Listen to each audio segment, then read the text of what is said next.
Yes, yes. Okay. Okay, okay, yeah. Okay. Just you are able to see my screen. Yes. Yes. Yeah, yeah, we can. Okay. Okay. Yeah. So today we will discuss about the infinitude of primes proof using dynamical system. It's a dynamical system proof of infinitude of primes. So let me just write the topic. Okay.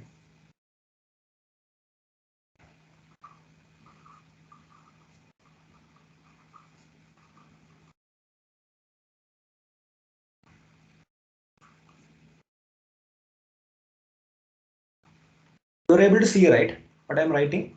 Yeah, yeah. Yes. Okay. So yeah, this proof was the original creator of this proof is Dr. Kishore G. Bhatt, who was an alumni of NIAS, and yeah, he is now a postdoctoral fellow at St. John's, Bangalore. And No, I no, can. he's an assistant professor, I think, Hari. Oh, I see. Assistant professor. Okay, okay. Yeah, thanks for that. So he's assistant professor, and so it's a very interesting proof and a very creative proof. And I thank Dr. Nitin Nagaraj for helping me understand this proof, and also my friend Hari Kumar for the valuable discussions and clarifications. So let's get started. So as the name suggests, this is a dynamical system proof. The dynamical system that we are, the interest for us today is the following. Tn of x equal to nx minus integer part of nx. So we will slowly get to the proof. So let's try and understand what exactly is this dynamical system. So this is a map. So a map is something, a map is a function whose domain and range is the same. So in this case, for the Tn of x map, it is a mapping from 0 closed interval 0 comma open interval 1 to closed interval 0 to open interval 1. Now and n is an integer greater than 1. So this is the dynamical system that we are interested in, and using this dynamical system we will show the infinitude of prime proofs. So now first and foremost, let us try and understand geometrically how does this dynamical system looks like. So for that, let us try and take n is equal to 2, because n equal to 1 we can't take, we can only take n greater than 1. So n equal to 2. So let's try and see what we are getting. So t2 of x is equal to 2x minus integer part of 2x. So let us try and plot this. No, so we know that we know one thing. See the domain. Domain is between 0 and 1, and the range is also between 0 and 1. So since it is a map, so x is always between 0 and 1. Okay, now let us try and plot this and see what we get. So this is 0, this is 1, this is x. I call this as y1, I call this as y2. Okay, so when x is equal to 0, what is y1? It is 0. And when x is equal to 1, it will be 2. So, and remember, we are actually, the 1 is not included in this thing. It is an open interval there. So, but yeah, we'll just draw that. And we have the other graph. Let's draw y2. Yeah. So what happens when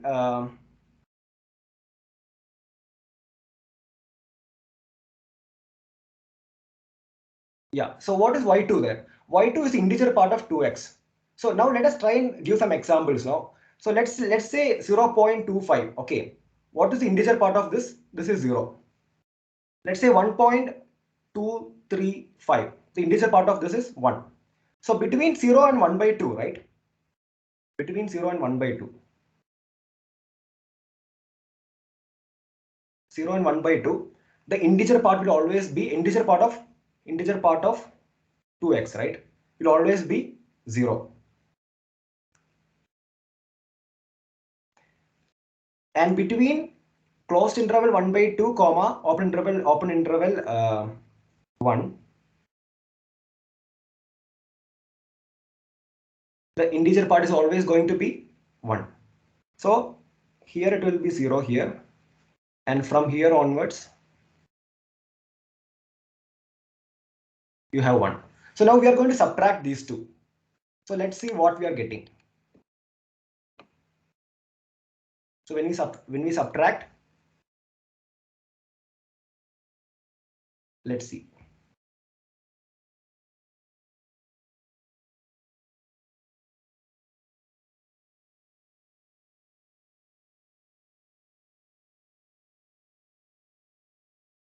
Okay.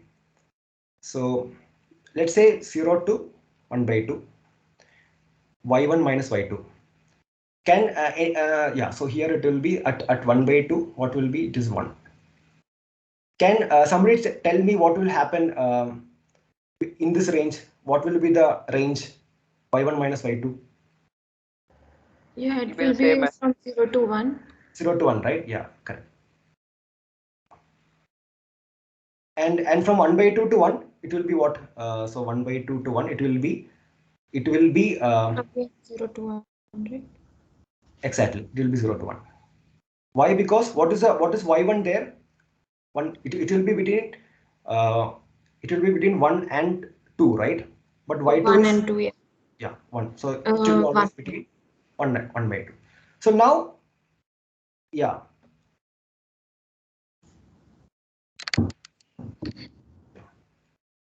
So this is what T2 of x. Now can we say about Tn of x? What it will be? Like you can partition the x-axis into like n parts, 1 by n each, and there will be a line of slope 1 by n itself in each of those. Okay. Slope n, no, rather than 1 by Slope n. n. Slope n, slope n, yeah. Slope, slope, yes, sir. Yeah, exactly. Very good. So it will be like this.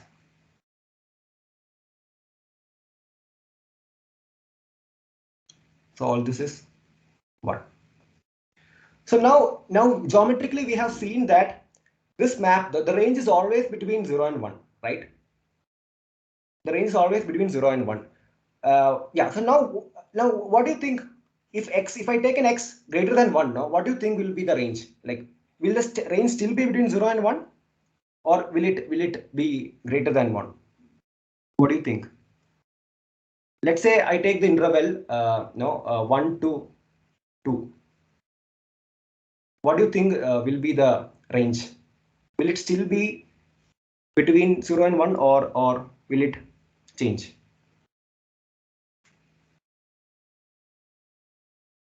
Still 0 and 1, no, because the maximum difference between 2x and integer part of 2x is maximum 1. Exactly, correct. So that means this, for this particular map, right, Tn of x or T2 of x, no, it's the range is always between 0 and 1. But since we are using a map, that's why we are fixing the domain and range to be the same, 0 to 1. That's why we just want it to be the same. So we are only interested in this particular region. Okay. Now let me go forward. Okay. See. You know, right? The other way to represent it is just nx mod 1. That's the other way to think of it. Yeah. Yes. Nx exactly. mod 1. Yeah. Nx mod 1. Yeah. Okay. Yeah. So let us try and prove this. No, what you want to prove is that if x is in the range 0 less than x less than 1, then Tn of x is an element of closed interval 0, comma, open interval 1. So we have geometrically seen that, but we have not proved it mathematically. So by the definition of a number, right, any number, let's say 2.5 or 1.1, whatever number, can be represented as the integer part of that number plus the decimal part, right? So this will be what? This will be 2 plus 0.5. Similarly, if you look at this Tn of x, right, it is nothing but nx minus integer part of nx, right? So any number nx can be represented as what? integer part of nx plus the decimal part, right? You can compare it with this thing, 2.5. Now we know that this d, right? This d is always between 0 and 1. So 0 less than or equal to d less than 1, right? So now can you see that the Tn of x is always between 0 and 1? Can you come somehow see the proof? This is very straightforward. Can you see that? If you look at what is d, right? D is nothing but nx minus integer part of nx. So if you put it here, you can see that 0 less than nx minus integer part of nx less than 1. So that means we have shown that, we have proved that now Tn of x is always between 0 and 1. So this is our first exploration. Exploration number 1. So just keep that in mind. Maybe you can just also note it down. So we will use this exploration to finally build the proof. Okay. Now that we have seen the how geometry of this dynamical system, but we have not yet actually studied the dynamics of the system. So how does the system behaves over time? So let us try and do that. Okay, let's try and do that. So for that, how do you study something over time? So we use iterations. So you can have an input to the system, to this dynamical system, some x0, which is a scalar, and the system takes the input. So system is Tn of x naught, Tn of x. This x naught is the input. Then the system produces an output x1, and that output is again fed back to the system. So this is a useful way of one way of studying the dynamics of a system. So you have the x0, then you get x1, then the x1 is again fed as input to the system, then x2, like that it goes on. So this is called the orbit or trajectory, starting from the initial value x0. So this x0 is here the initial condition. So now, what all patterns this orbit or trajectory can have? Like what all patterns it can have? Like, do you want to take a shot? Like anyone? Yeah, in the patterns that this x0, x1, x2. Yeah, periodic, eventually periodic and aperiodic, right? Yeah, correct. So it can be periodic, which means what? Which means suppose if I have x0, it will always be at x0, which is period 1, periodic. So periodic can be any period, period 1, period 2, like that, period k. It can be any period, right? All these are possible, right? So if it is period 1, if period 1, then the trajectory will be x0, x0, x0. If x0 is period 1 initial condition contributing to, then it all will be the same, right? So we say that x0 is a fixed point because it is fixed, it is not changing. So we write it as Tn of x0 equal to x0. So it's not at all changing. So second is what? Eventually periodic. No, it starts from an initial condition and eventually it goes to period. It becomes periodic. So it can be x0, x1, x2. Then it can be x1, x2, like that it can go. So it for example x0, x1, x2. Then from the x2 it can reverse back. Oh, is it possible? I think it's fine, right? This can be eventually periodic, right? Is it possible? Yeah, it's correct. Yeah. Yes. This is the next thing. And the third thing, one second, let me just go scroll down, is non-periodic. Non-periodic orbits or aperiodic orbits. So these are so we have exhausted all possible cases. So let us try and see how does the periodic orbits look like. So we will take the most simplest case, period 1. So fixed points. How does the fixed points looks like for this particular map? So let us take this nx minus nx minus Tn of x, nx minus integer part of nx, and here x. This is 1. This is 1. So we have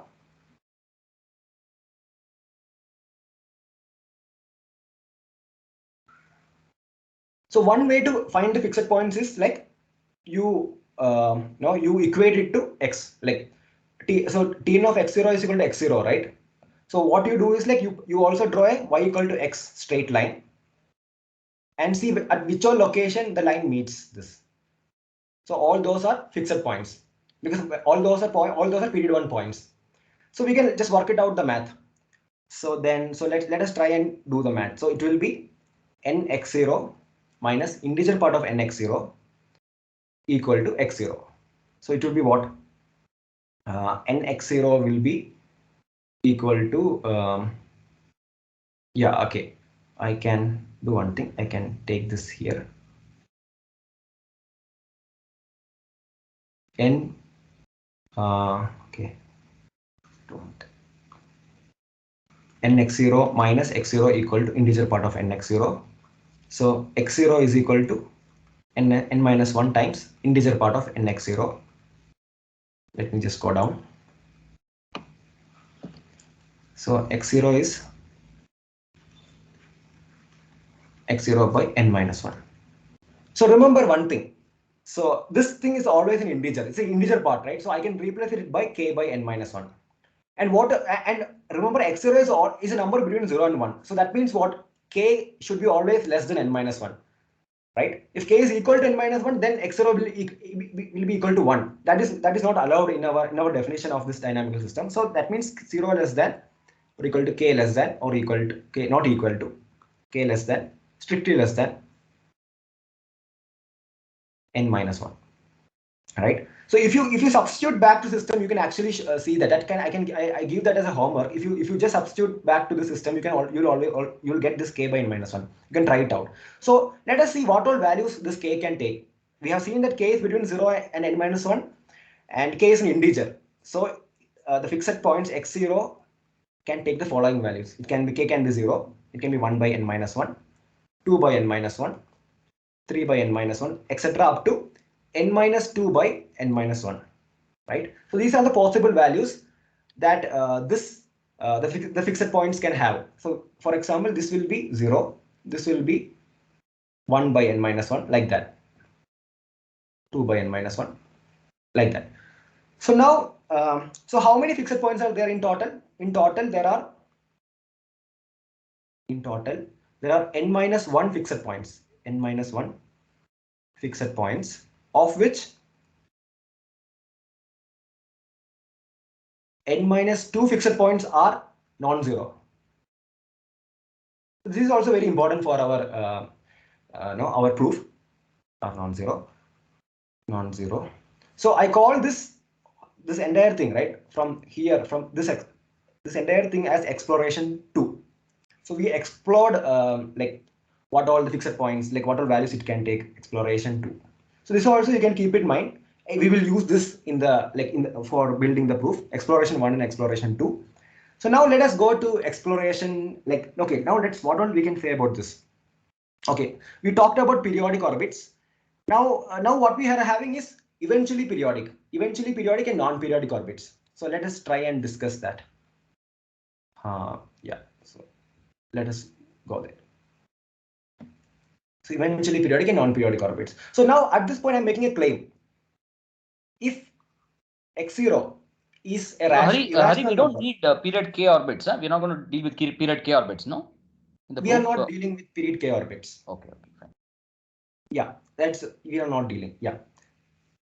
So right now I'm going to make a claim. If x0 is an irrational number, okay, then Tn of x0 gives us a non-periodic orbit. So let us try and understand what is this non-periodic orbit. So if x0 is a rational number, then Tn of x0 gives a non-periodic orbit. So what does that mean? That means if x0 is not an irrational number, if x0 is of the form p by q, then we will always get a periodic orbit or eventually periodic orbit. That's what it means, right? Does that make sense? This also means if x0. No, I guess you have to say if and only if, no? It's both ways, and only if. Correct. If x0 is a rational number, yeah. Oh, if and only if here, right? If x0 is of the form p by q. Yeah, it's true both ways, no? That then and only then implies the non-periodic, and non-periodic implies irrational, right? Yeah. If and only if, or then and only then. Yeah. Yeah. If x0 is a rational number, yeah. Yeah, correct. If and only if in both ways it is true. If it is a non-periodic orbit, x0 is a rational number. If x0 is a rational number, then yeah, both ways it is true. Correct. Yeah. So if x now, what does this mean? If x0 is if x0 is a rational number of the form p by q, where p less than q and q not equal to 0, then we have periodic orbits or eventually periodic orbits, right? Or eventually periodic orbits. So this is what. So now let us try and see whether this claim is true or not. So let us try and see. Let's work it out the math. Okay. So I'm taking a p by q. I'm taking the initial value of the form p by q. Let x0 equal to p by q, and I'm going to find Tn of x0. So what is that? N times p by q minus integer part of n times p by q, right? So what is all this? This entire thing is an integer, right? This entire thing is an integer. So I am going to replace it by a number called T1. Okay, so this turns out to be np by q minus T1, which is nothing but np minus tq by q. Again, this entire numerator is nothing, but this is also an integer, right? I call it as Z1. Okay, so this is of the form Z1 by q. So what is happening? So p by q goes to Z1 by q. I think you have np minus t1q, no? np minus t1q. Exactly, np minus t1q, correct. np minus t1q, correct. Yeah, so p by q goes to Z1 by q. So can someone just write, so okay, let's see what happens when I iterate from Z1q. Let's see what happens. So Tn of Z1q, right? I will do that. So it will be what? N Z1 by q minus integer part of n Z1 by q. So which is equal to n Z1 by q minus, I call it as a T2. So this will be of the form n Z1 by q, n Z1 minus T2q by q. I call the entire thing as what? Z2 by q. So let us try and see some, can we find some pattern in this? Let me just scroll down. So we can see that p by q goes to Z1 by q, Z1 by q goes to Z2 by q, Z2 by q will go to Z3 by q, etc. It goes on like that, right? So can you see any pattern in this? Like, what do you think? Like, is there any pattern here? Any commonality in this orbit? In this, now each of these iterates, any commonality can you see? The denominator is always q, right? So exactly, very good. Yeah, denominator is always q. So what does that imply? So think. I mean, Yeah, please continue. Please tell. Yeah, continue. Yeah, I'm just thinking that. Yes, yes. Numerator is an integer, and it has to be less than q. So after some time, it has to repeat. Like you can't have big number. Yeah, very good. Awesome. Yeah, exactly. So remember, from exploration 1, we have seen that, right? The Tn of x is always between 0 and 1. And what Aditi has right, the denominator is always q, and Sahasan also told that, like, from exploration 1, like any set die, right? Any set die should always be less than q. So set die minus, then only it will be between 0, a number between 0 and 1. Yeah, so so after finite number of iteration, right, this set dice has to repeat. So are you able to get that argument? Is it fine? Yeah, so after finite number of iterations. Okay, but I'm not fully convinced somehow. It's like, yeah, it's okay, fine. Yeah, because it is less than q. Let us try and solve it now. Okay, let us see. Have to repeat. It cannot terminate, is it? I mean, it cannot go to a eventually fixed point or something like that. Yeah, okay, let us explore. Okay, so let's say that is allowed. That is allowed. Okay, yeah. So yeah, so let us say q as 7. Okay, that's all we need, right? Sorry. Yeah. Eventually, the numerator can be 0. So yeah. Yeah, I kind of didn't get. Sorry. No, I think Aditi's only objection was, can it go to 0, right? And that it's possible. It can go to 0. Yeah. Yeah, it can go to 0. If it can go to 0. Yeah, basically, yeah. Yeah, it can go to 0. Yeah. Yeah, so this set dice can take only values. So set dice can take values between 0 and q minus 1. Yeah, so only these values set dice can take. So let's take, it takes all these values, like 1, 2, 3, 4 up to q minus 1. Then the next value should definitely be among this set, right? So 0, 1, 2, etc. q minus 1, right? So let's say it takes one value and it completes. Let's say it takes 1 and it goes to till q minus 1. Then it has to take something from this set again, right?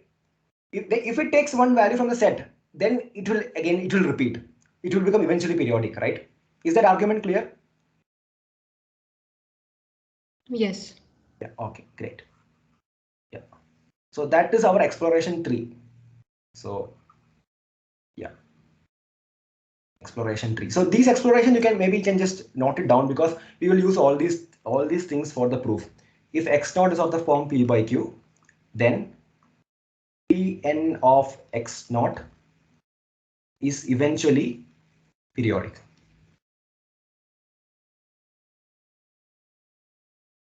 Okay, great. So yeah, till now we have told about this dynamical systems. We have seen what all behaviors it can take, all these things, but we have not introduced prime numbers in this proof till now. So let us try and introduce prime numbers. Hari, Yeah. so we didn't show the other part of the claim also, right? Like Whether if it is an irrational number, then if it is, but is this sufficient to say that, like, if we show for p by q, is it enough, or should we? I'm not sure about that. Is it enough? If it is rational, then I agree that okay, it will become eventually periodic. Okay, but we don't know anything about what will happen when it is irrational, right? Irrational, yeah. Oh, okay, so then we have to show that also, right? Yeah, see, what you could do is you could prove, yeah, I mean, if it's eventually periodic, it is rational. That has to be proved, and that should suffice, I think. Oh, so both ways. So okay. So now I have to. I mean, you'll have to do some work though. Yeah, you'll have to do some extra work actually. Yeah. Oh, so this itself, I have to show that if it is eventually periodic, then x0 is, that also I have to show, right? Then, right? So, no, yeah. You have to show that if it's eventually periodic, then it has to be a rational number. Oh, I see. Okay. That, but maybe you don't need it for the proof, I guess. I don't know. Yeah. So Salsan was telling so you're telling that irrational also we need to show, right? No, if you need it for the proof, then you have to show from what you have shown. If it is not eventually periodic, then that initial point is an irrational number. That much we can follow from what you have shown. Correct. Yeah, that's right. Yeah. Okay. So for the proof, if so for the proof we need, if x is of the form a rational number, then it is eventually periodic. For the proof, that is required. Okay. Then we are done. Yeah. We are done, right? Okay. Yeah. So now let us try and introduce prime numbers to it, because we will introduce prime numbers in a very careful manner. So what we are going to do is, like, we are going to write n in a particular format. N is nothing but the product of some k primes, p2, p1, p2, etc., some k primes, and the initial condition, right? Initial condition x naught is of the form some t by q, where t is less than q, and q is of the form p1 raised to b1, p2 raised to b2, etc., pk raised to bk. So here, whatever prime numbers that is n is being constructed with, like product of k prime numbers, those prime numbers are there in q, right? So now using this, so let us see what we'll get, what we will get. So let us find out Tn of x naught. So BIs are integers, no? I mean, BIs can't be negative. That's all, right? Yeah. Yeah. So here everything looking at integers greater than positive integers. Yeah, BI cannot be negative. It's all integers. Yeah, correct. Question? Yeah, please ask. Yeah. Why do we don't Yeah. have powers on like n equal to p1 to the a1, p2 to the a2, something is also needed? Yeah, actually, it is also fine. You can have that. You can even have n can be p1 to the power this something. But for simplicity, this actually works. This also works. This is enough, basically. Basically, this is enough, you know. Yeah. You can No, but have that. it's any integer. It need not be of this pure form, right? Like for example, n is say 18.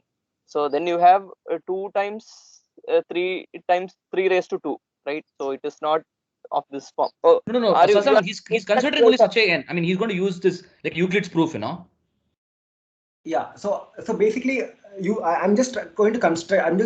So I will use this thing for the final proof. So basically, what will happen if n is of this form? So this will come in the final thing. okay? Sure. Yeah. I know this sounds like a mystery. Like suddenly we are jumping into, but I think at the end we might get that that feel of doing this. Yeah. So it will be n x naught minus integer part of x naught. So this is of the form. So if you work it out, the mat p1, p2, etc., pk times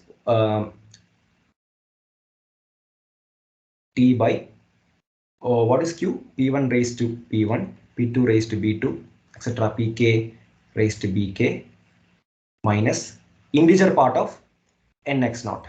Okay, I'm not expanding this. Let it be like that. Anyway, we'll just replace it by some other number.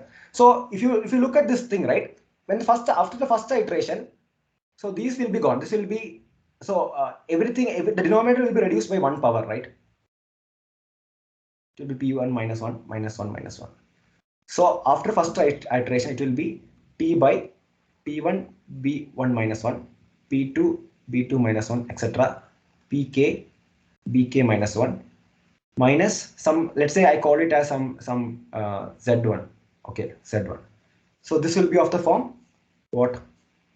T minus z1 raised to, I'm calling this a denominator, by p1 b1 minus 1, p2 b2 minus 1, etc. pk bk minus 1. So this is of the form. So this entire thing, right? I'll replace by some other by let's say t1. No? So this is of the form t1 by p1 b1 minus 1, p2 b2 minus 1, p3 b3 minus 1, etc. pk bk minus 1. Okay. So now we can see one thing. So t by p1 b1 p2 b2 etc. pk bk goes towards t1 by p1 b1 minus 1 p2 b2 minus 1 etc. pk bk minus 1, right? So do you want to tell me what exactly happens in the next iteration?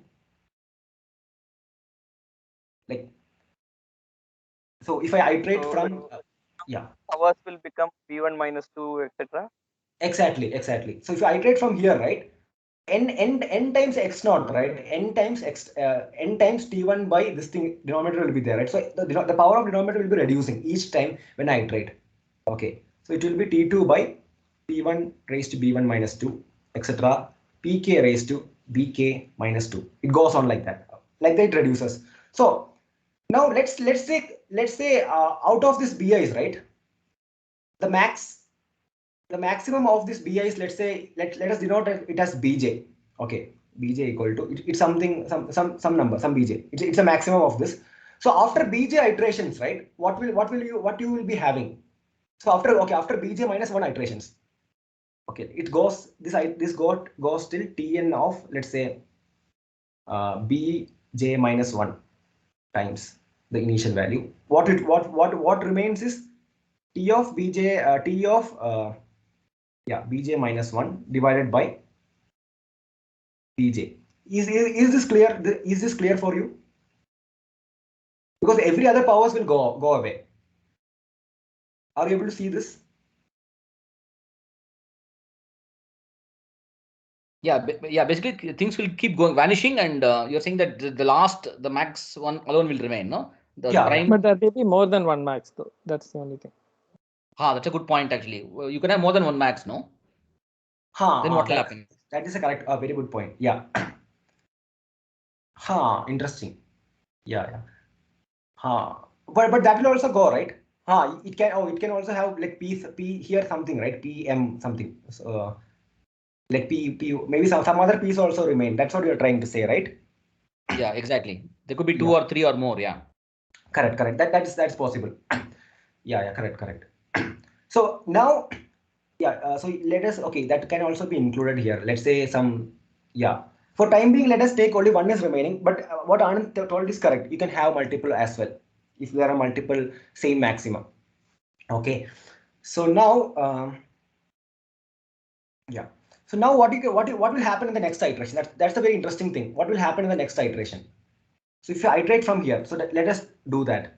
So I'm going to do this.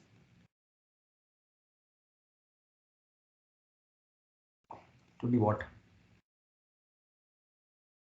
N is a product of all k primes, right? Pk. And so here some j is there times t bj minus 1 pj minus integer part of n. I'm just writing nx. Okay. There's no space. I'm just writing it like this. So what will happen here? This thing will cancel out, and this is an integer, right? Are you able to see that this whole thing is an integer, and this is also an integer? So it goes to 0, right? Goes to 0. So multiple maxima doesn't really matter, no? Yeah. Multiple maxima doesn't matter. So if you, here only few more terms will be there. That's the only thing. It will all be cancelled out in this step, and it goes to 0. Any doubt here? Like if you don't understand this, let me know. Sorry, like, can you go a bit up? Like, Yes. like this all you have assumed, right? That n is of this form and 2 is of this form. I mean, they are Yes. all sort of fixed. Yeah, I'm just assuming this, but like for the proof, we will all use these things. Like these assumptions I will be using in the proof. So basically, what I'm trying to see though, if n is of this for this particular form, what will be this dynamics of the system? That's what I'm trying to see. If n and q are of this particular form, what will be the dynamics of the system? Okay. Yeah. So what does it mean if n is it is something like a product of primes and q contains those primes, then what is happening is that the orbit eventually goes to 0. It eventually terminates at 0. Okay. Yeah, you can even take. I think it's a good point actually. So it's a special map and it's a special initial condition, you know. Yeah. I mean, it's a special map and all initial conditions of the form T by Q, the Q has all these primes leads to eventually periodic, eventually terminating, whatever. Yeah, eventually terminates to 0. Yeah. 0 is very. T is an integer, no? Always like. Actually, no. This actually you can program and see. I was just trying out this. It's actually very fascinating. You can actually do it. Okay. We can just take a small example also. No, we can just take a small example and see, right? So let's take. N is P1, P2. Example in the sense, it's symbolically, okay. Q is of the form P1 raised to 2 and P2. Okay. So let me just start from the first iteration. So it will be what n. So x0 is equal to t by some t by q. So Tn of x0 is what? P1 P2 times t by P1 square P2 minus integer part of nx0. Okay. So in first iteration, this is gone. This is gone. It will be t by P1 minus some z1.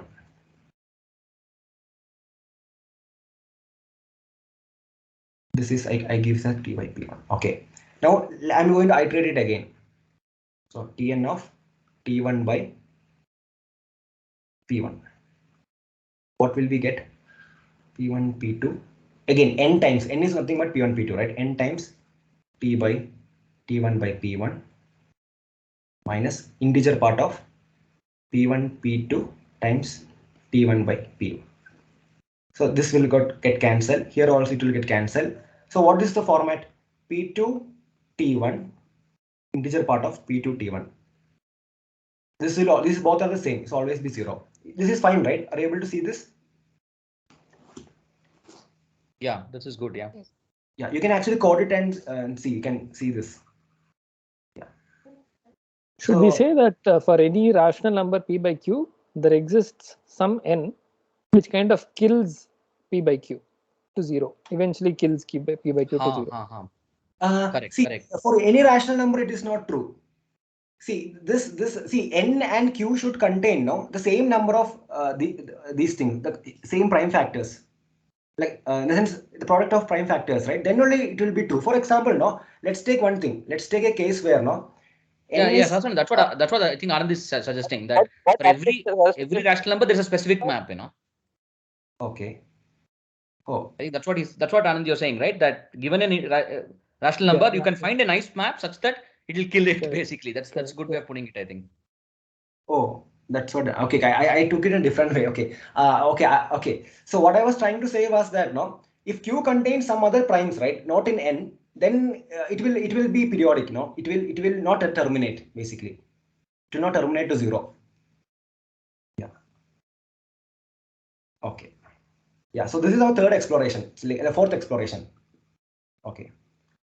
Exploration 4. If N is of this format. Okay.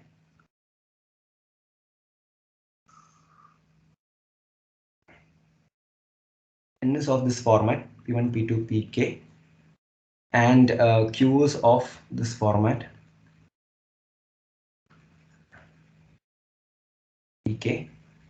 Then Tn of T by Q is eventually terminating to 0. This is the fourth exploration. So using these 4, we will try to show this infinitude of like primes. So just keep all the explorations in mind. So maybe I will just write down all the exploration so that it will be easy to.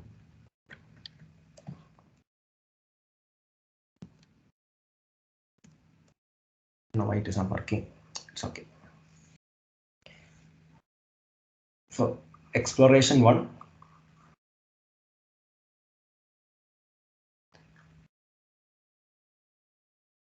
If X element of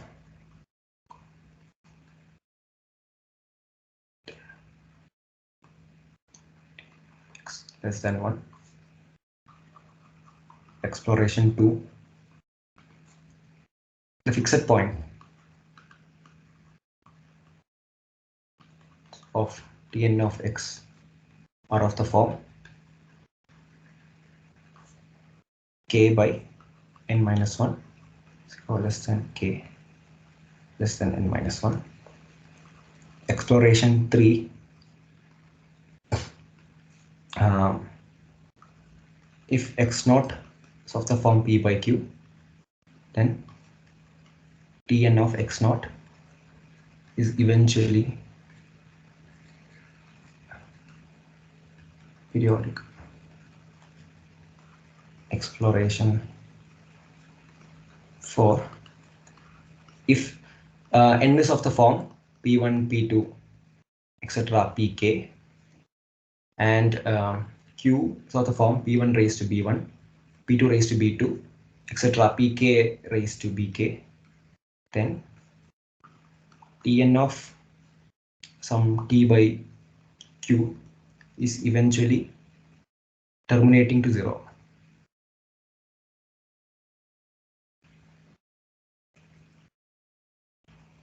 So using these 4, we are going to use yeah. For exploration 1, we actually show that for any x, this is true, right? Yeah, any x is not just x belongs to 0 to 1. Yeah, any x this is true. Yeah, but we are only interested in the map. So the domain and the range are the same. Okay. Yeah, for any x it is true. What you said is correct. Yeah. Okay. So even if you start somewhere else, after one iteration, you are in this 0 to 1. So then Yes, correct. Yes. So now, yeah, let us do the proof by contradiction. Oh, it's not coming.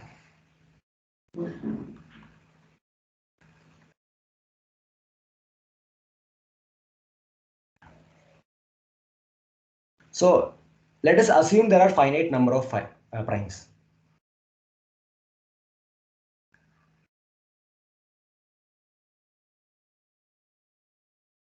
Of primes given as P1, P2, Pk, and n we are constructing. We are like constructing n as the product of P1, P2, Pk, and Q as P1 raised to B1, P2 raised to B2, etc. Pk raised to Bk. Now from yeah, from exploration, yeah, from what can we say? Okay, 1 second. From exploration 4, right? If you take any initial condition, let's take an initial condition x0 equal to t by q. So from exploration 4, we have Tn of x naught eventually terminating to 0, right?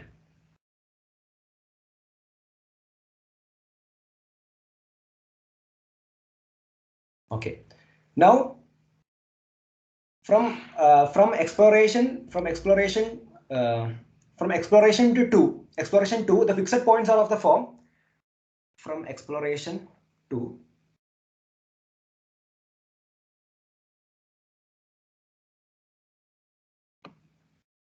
Write it here. The fixed points of this particular constructed n and q. Okay, this all this are of the form of Tn of this map are of the form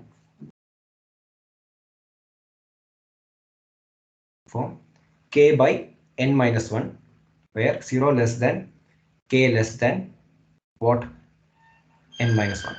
Now what we are doing here, we are now going to take the fundamental theorem of arithmetic, so which actually states that for every positive integer except the number 1, we have a unique way of writing as a product of primes apart from the rearrangement of these primes. Okay, so what we can do is, like, I'm going to write n minus 1, right? N minus 1 as the product of like p1 raised to, like, the product of these primes. No, p1 raised to some r1, p2 raised to r2, etc. Some pk raised to rk, right? So I can write it. I can write this. This actually comes from the fundamental theorem of arithmetic. So using fundamental theorem of arithmetic, right? So now I write like this. So let us try and see now how does this form look like. So k by, the fixed point will be of the form k by p1 raised to r1, p2 raised to r2, etc. pk raised to rk. Okay, this is now using the fundamental theorem of arithmetic. This is how the fixed points look like, right? So now can you see something problematic here? From, okay, let me just okay. If you iterate them, you will get 0, but they are fixed points, so you shouldn't get 0. Exactly. Exactly. Did everyone get that that contradiction here? So here what is happening? See, so I have written in this particular format. Now just compare this with this. Okay. Okay. I don't know why it's not working. Yeah. Compare this with exploration 4. Okay. If n is of this form and q is of this form, which is eventually terminating to 0, right? But here this is a fixed point. Fixed points, apart from there are actually n minus 2 fixed points which are non-zero. We already showed that there are n minus 2 fixed points which are non-zero. So fixed points are of this particular format, k by n minus 1. But if you iterate from this, right, it terminates to 0. So this is a contradiction. So this is a contradiction. Hari, do you need unique factorization? I think it will work even without that, right? Like, as long as you can factorize it and there are only finite number of primes anyway, it still works, I think. Yes, yeah. Unique factorization. Yeah, as long as if you take n contains all the prime factors, then it is fine. Correct. Yeah. So that means what? So what does it mean? That means n minus 1 is not equal to p1 raised to r1, p2 raised to r2. So that means the assumption that there are finite number of primes are not true. The initial assumption was wrong. Assumption was wrong. Yeah. So this is the proof. Yeah. If you have, I don't know whether. Nice. Yeah. Very nice. Thanks. I think, Hari, if you remember, we were discussing the last part of the proof and seeing if we can have different, we could probably change the proof a bit, no? We were looking at Tn plus 1 of x or something like that, I don't know, but none of them worked, no? You're trying to modify the proof. Yeah, go ahead, Anand. Yeah. No, I was just going to say, like, this time the whole thing went very smoothly, so nicely done, Hari. I think last time we got stuck in a couple of places. This time it was very smooth. Correct. Yeah, last time we got stuck here. This no, we are not. How are you? Like we didn't bring the fundamental theorem of arithmetic in the proof. So there we got stuck. Basically, iterations help, yeah. Iterations help, right? Yeah. Nice. It's actually kind of neat in the sense that somehow you're tying the notion of primes with fixed points. That's the sort of thing, right? Nice. Yeah. So what maybe an unrelated question, like why do we call these like intermediate observations as explorations? Because it contains orbits and stuff. Yeah, I just simply called nothing. I just felt like this was exploring some things. That's the reason. Yeah. I like Sahasranan's reason also. Literal Exploring interpretation. explorations, huh? Yeah, exactly. No, awesome, man. Awesome. Really, I think, yeah, very neat and very crisp. Yeah. Aditi, is fine. Like, Yeah. last Yeah, it's really nice, Hari. I'm sorry. Actually, what happened? There was someone who came here, so I missed the crux of the last part actually. But Yeah, I think it should be okay. I'll just look at we it. can discuss, no problem. So here, right, from exploration 2, right, the fixed points are of this particular format, k by n minus 1, right? Yes. Yeah. So now what here I'm going to do is like this I'm using bringing fundamental theorem of arithmetic here. So I'm writing n minus 1 as the product of like the k primes, p1 raised to r1, p2 raised to r2, etc. Right? And now Yes. what will k by n minus 1 look like? K by because n minus 1 I'm written as p1 raised to r1, p2 raised to r2, etc. pk raised to rk. So it will be k by p1 raised to r1, p2 raised to r2, etc. pk raised to rk. So look at this format, right? If it is of this format, if the initial value, if it is of this format, it should terminate to 0. That is from exploration 4. But it is a fixed point. It will not terminate to 0. So that Sorry, is why should it terminate to 0? because the thing is that, okay, this form is fine for me. This form is fine, right? Now let us go to this particular exploration. Like if n is p1, p2, pk, and q is of this particular format, then you take an initial value t by q. So now you iterate from this t by q, it will have to terminate to 0. That is what we see in exploration for. But you see this, both these forms are the same, right? So here instead of t, I'm having k. So it is of the form. Right. Yeah. So if I iterate from this, it should go to 0. But actually this is nothing but our fixed points. So fixed points, we have how many fixed points? We have like n minus 1 fixed points, of which n minus 2 are non-zero. So it should never go to 0. Yes. I mean, n minus 2 of them should never go to 0, right? Correct. So our fixed point are of the form 0, 1 by n minus 1, 2 by n minus 1, etc. n minus 2 by n minus 1. So this much fixed points, right? They will remain there itself. But what is this telling? This is telling that everything goes to 0, right? Yeah. This particular form, that is a contradiction. Okay, everything goes. Right. Okay. That is a contradiction. So that means we cannot write n minus 1 or 2 or something, like one of those numbers. So then it yeah. So we cannot write n minus 1 as equal to this. This is wrong. So that, yeah. So our initial assumption is that there are finite number of primes, right? That is wrong. Right. Okay, I see. Yeah. I see. Some general questions, Nathan. This is the shift map, correct? Yeah. So yeah. Yes, it is a shift map. Yeah. And what is the actual structure of the shift map? Like it has infinite number of orbits, is it? Yeah. I mean, it like all that we proved the last class, no? I mean, or whatever the conditions of chaos, right? Yeah. Transitivity. So all the three. Yeah. It has all the properties, man. Devaney's Dependence initial conditions. The Lyapunov exponent will be ln n, here. Ln 10. And Ln n basically, right? Yeah. And it has all the prototypical chaos basically, Yeah, Devaney's book uses this map, to prove the three conditions of chaos. Correct. Yeah, maybe as one of the examples. Yeah. Do discrete maps have any notion of limit cycles? Or maybe eventually periodic is kind of similar to limit cycle, is it? Yeah. Limit cycle can be seen as eventually periodic, or even periodic or eventually periodic. That would be the equivalent of a limit cycle, no? Okay. No, the reason I asked is there is one class of continuous systems which have finite number of limit cycles. And there is something that says that only these systems are structurally stable. In other words, like even if you perturb them a little bit, they retain mostly the same topological character. On the other hand, if it has infinite number of limit cycles, then even small perturbations of the system itself will completely sort of change the topological character. In other words, if you change Tn of x slightly, like instead of saying nx minus integral part of x, maybe you say nx minus integral part of x plus root 2x or something, right? Epsilon root 2x or something. The topology will be substantially different.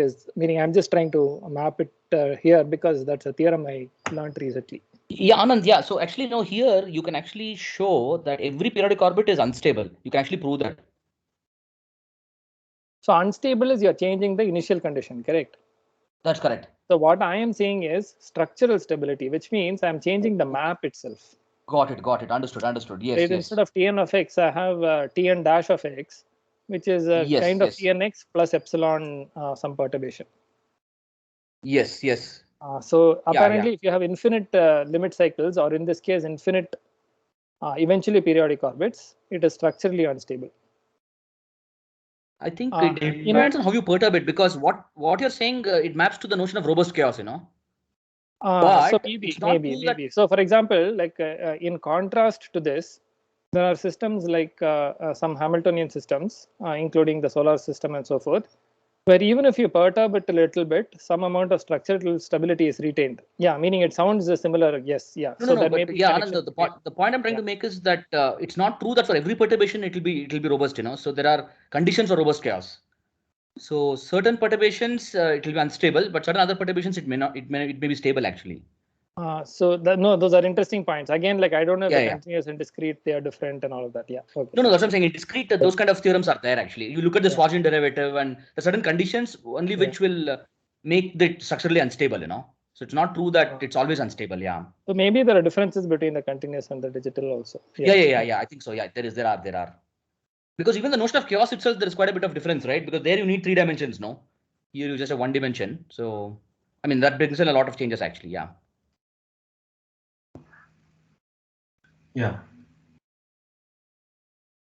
So I'll just stop sharing this. These are good questions. These are nice questions, I think. Yeah. Shall I stop recording also? Or I have only this much to say. If you have anything else, you can tell. So one thing that we were thinking is, the last step of the proof, like, are there other ways to prove it? Like, instead of taking Tn of x, right? Like the way you took it. You remember, Hari, we were trying other maps, no?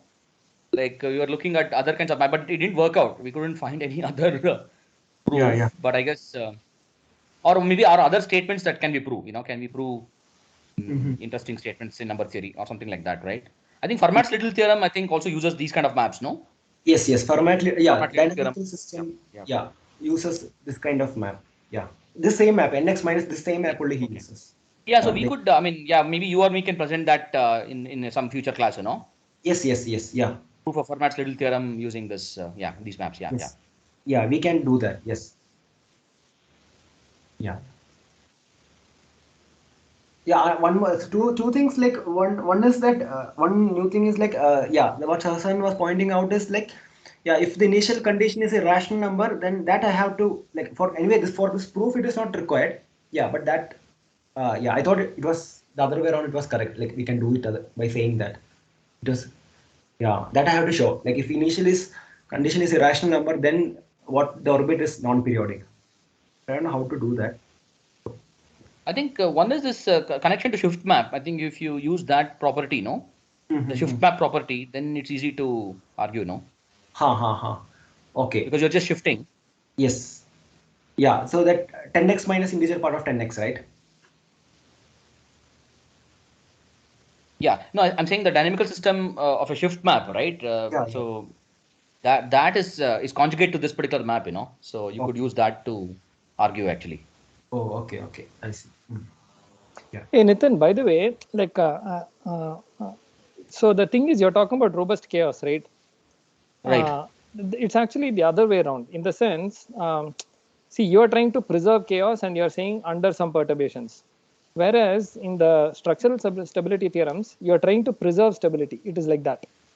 Like if there are only a finite number of limit cycles, right, then chaos is not generated as kind of what is being told about.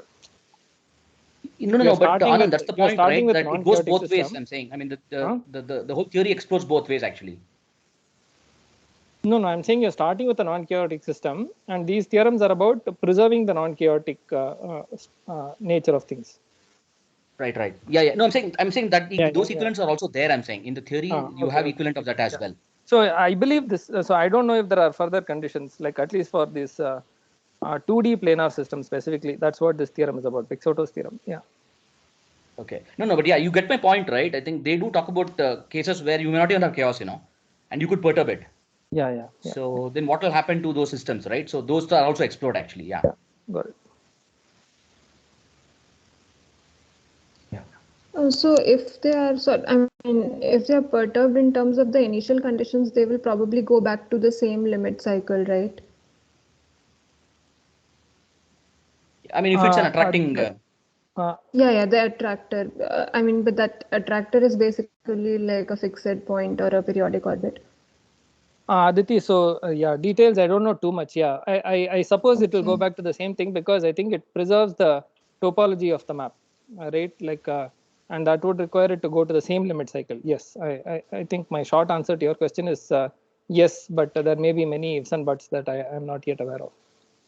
Yeah, Anand, it will depend. No, it may be repeller. No, it depends on the if it can be repeller or an attractor, right? Or it can be neutrally stable also, I guess. Yeah, there are two levels of perturbation, right? Like one is like perturbing the system and the other is perturbing the initial point also. Correct, yeah. Correct. Yeah, I'm saying that limit cycle could be neutrally stable or attracting or repelling. I mean, all three are possible, no? At the level of initial condition perturbation. No, correct. Yeah, so I don't have that level of understanding. Yeah.